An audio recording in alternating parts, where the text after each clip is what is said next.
தீமித்து நாட்களில் எழுப்புதல்.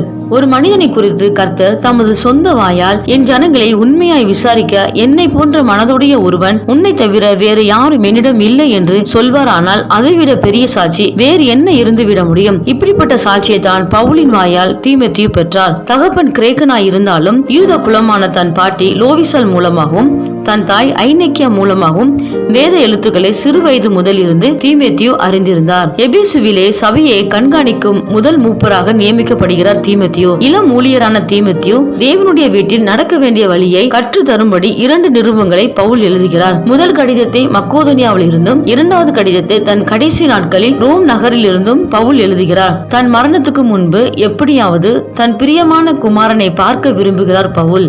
இரத்த சாட்சியாவதற்கு முன்பு தீமோத்தேயுவை அவரை சந்திப்பார் என்று குறிப்புகள் சொல்கின்றன. பவுலின் மரணத்துக்கு பின் பல வருடங்கள் எபேசுவிலே தங்குகிறார் தீமோத்தேயு. எபேசுவிலே ஊழியம் செய்த தீமோத்தேயு எபேசுவின் தேவியாகிய தியானாளின் திருவிழாவில் பெரிய கூட்டத்துக்கு நடுவிலே நின்று இயேசுவே மெய்யான தேவன் என்று வைராக்கியமாய் முழங்க கூட்டம் அவரை கட்டையால் அடித்தே கொன்று விடுகிறது. பரிசுத்த தகப்பனே, உயிரோடு இருக்கும் காலத்தில் என்னை போன்ற மனதுள்ளவன் உன்னை தவிர வேறு ஒருவனும் என்னிடத்தில் இல்லை என்று தன் மூத்த ஊழியராலும் தேவனுடைய வாயாலும் சாட்சி பெற்று நல்ல போராட்டம் போராடி ஓட்டத்தை சந்தோஷமாய் முடித்து இரத்த சாட்சியின் கிரீடத்தோடு ஜீவ கிரீடத்தையும் பெறப்போகும் தீமோத்தேயுவை எங்களுக்கு முன் வைத்ததற்காக நன்றி செலுத்துகிறோம். இப்படி திரளான இரத்த சாட்சிகள் எங்களை சூழ்ந்து கொண்டிருக்க விசுவாசத்தை துவக்குகிறவரும் முடிக்கிறவருமான உம்மை நோக்கி எங்கள் ஓட்டத்தை பொறுமையோடு ஓடி முடிக்க கிருபை தருவீராக. ஆமேன்.